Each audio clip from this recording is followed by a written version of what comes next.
Shalom, shalom, bien-aimés dans le Seigneur, que la grâce, la paix, la joie, l'amour et la lumière du Christ, ainsi que sa parole et sa loi, habitent en vos cœurs et y demeurent pour toujours.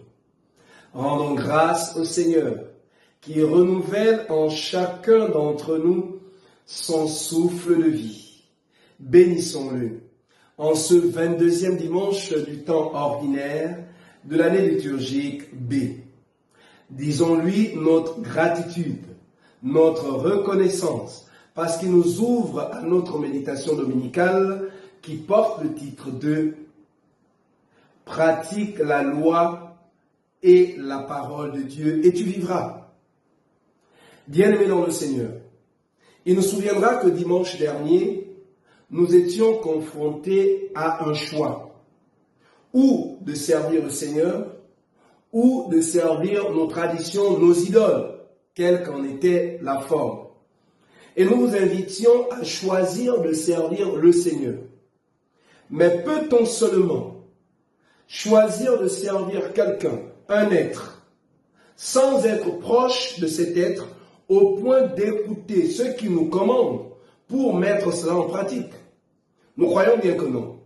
C'est pourquoi l'un des signes qui manifeste, matérialise la proximité de Dieu avec l'homme, c'est le fait de mettre en pratique sa parole. Il nous faut donc écouter la voix du Seigneur.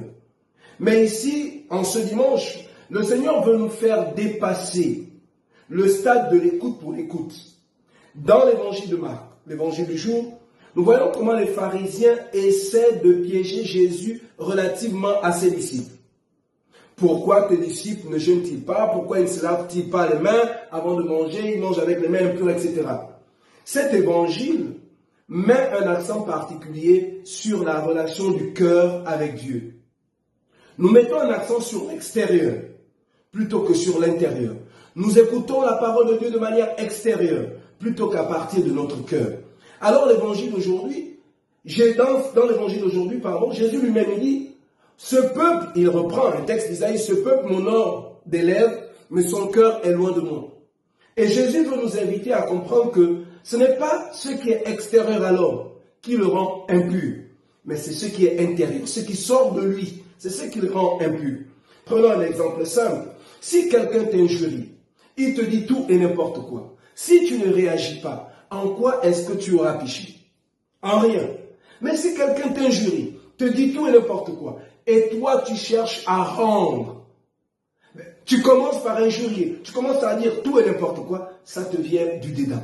Alors le Seigneur nous invite à purifier nos cœurs pour que la parole de Dieu entrant en nous produise des effets et que désormais nous puissions vivre de la parole de Dieu, nous puissions vivre de la loi du Seigneur, c'est-à-dire les commandements.